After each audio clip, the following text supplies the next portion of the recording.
প্রিয় ভিউয়ার, দেখতে পাচ্ছেন অনেক দিন পর আম্মু বাসায় কাচ্চি রান্না করলো এবং কাচ্চিগুলো দেখতে কেমন সুন্দর দেখাচ্ছে। আসলে কারেন্ট চলে গেছে, যার জন্য স্পষ্টভাবে আপনাদেরকে দেখিয়ে লোভ রাখাতে পারলাম না, কিন্তু দেখতে খুবই সুন্দর হয়েছিল। আর দেখতে পাচ্ছেন এটা হচ্ছে সালাদ। এখানে টমেটো, শসা, গাজর আর অনেক কিছু দিয়ে সালাদটা করা হয়েছে। তো কারেন্ট চলে যাওয়ায় আমরা জানালা খুলে দিয়েছি, আর এখানে বিড়াল বাবা দিয়ে চলে এসেছে। আর এই যে দেখতে পাচ্ছেন আম্মুর সাথে পায়েস এবং পিঠাও করেছে। এটা হচ্ছে গুড়ের পায়েস।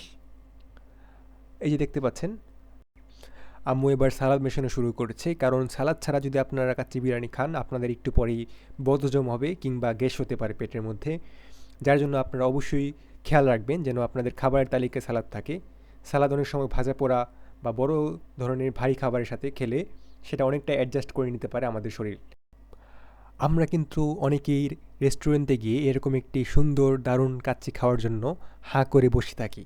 বিশেষ করে ময়মনসিংহে কিছুদিন আগে একটি রেস্টুরেন্ট খোলা হয়েছিল, যেখানের কাচ্চিটা খাওয়ার জন্য, কাচ্চি ভাই না কি যেন একটা নাম ছিল, অনেক মানুষ লাইন ধরে দাঁড়িয়েছিল। আমার খুবই আফসোস হলো তাদের জন্য, কেননা তারা বাসায় কাচ্চি রান্না করে খেতে পারে না। আপনারা চাইলে আপনাদের বউদেরকে বেশ কয়েকবার প্রশিক্ষণ দিতে পারেন এই কাচ্চিটা রান্না শেখার জন্য, এবং তারা যখন এই কাচ্চিটা রান্না শিখবে আমার মনে হয় না আপনাদের রেস্টুরেন্টে গিয়ে লাইন ধরে দাঁড়িয়ে থাকতে হবে। তো দেখতে পাচ্ছেন কাচ্চির মাংসগুলো খুবই চমৎকার দেখাচ্ছে এবং আমার জিভে জল চলে আসছে এটি দেখে এখনই। তাহলে আমি খেতে চলে যাই, আপনারা ভালো থাকবেন, আল্লাহ হাফেজ।